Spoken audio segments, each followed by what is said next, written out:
अगर आप भी चाहते हैं बिट्टू मलंगिया इंटरटेनमेंट का ऑडियो वीडियो सबसे पहले आप तक पहुंचे, तो लाल बटन को दबाकर चैनल को सब्सक्राइब करें और बेल आइकन दबाना ना भूलें।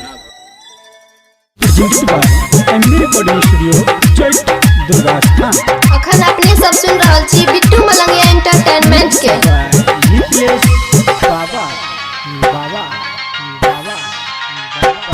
हमरा से मुँह तू मोर ले रे साथ हमर तू छोड़ ले, हमरा से मुँह तू मोर ले हाँ साथ हमर तू छोड़ ले। अब देखबो नहीं पलट का तोरा दिस रे, हम दुल्हा मिलले तोरा सनीक रे, हम दुल्हा मिलले तोरा सनीक रे।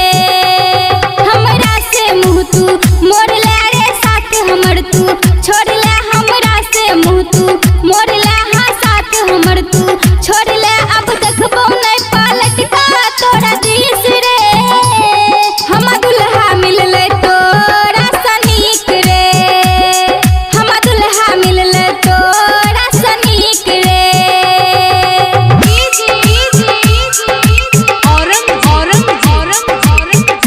अखन अपने सब सुन रहल छी बिट्टू मलंगिया एंटरटेनमेंट के। हाँ तोरा जान दिल से हम देबो बुलाई रे, देने छत फोटो हम देबो जराई रे।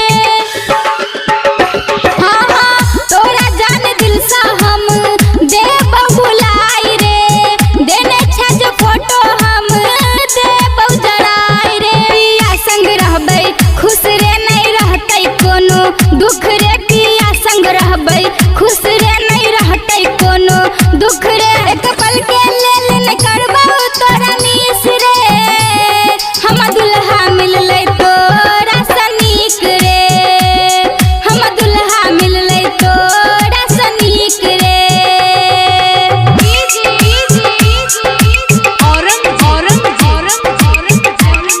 अखन अपने सब सुन रहल छी बिट्टू मलंगिया एंटरटेनमेंट के। हाँ हाँ काका वादा रहले दिलवा के पास रे, चल गेल ही जान हमर तर का विश्वास रे। हाँ हाँ काका वादा रहले दिलवा के पास रे, चल गेल ही जान हमर तर का विश्वास रे। कहै छौ राधा रानी रे तू कलही बरबै मानी रे, कहै छौ राधा रानी रे तू कलही बरबै मानी रे। आ जाय दीवाना लिखने छौ गीत रे, हम दुल्हा मिलले तोरा सनीक रे, हम दुल्हा मिलले तोरा सनीक रे।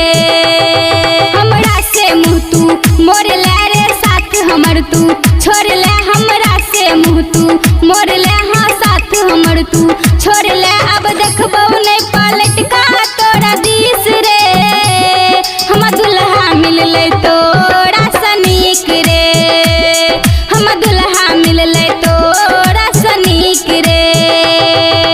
Presented by Bittu Malangiya Entertainment।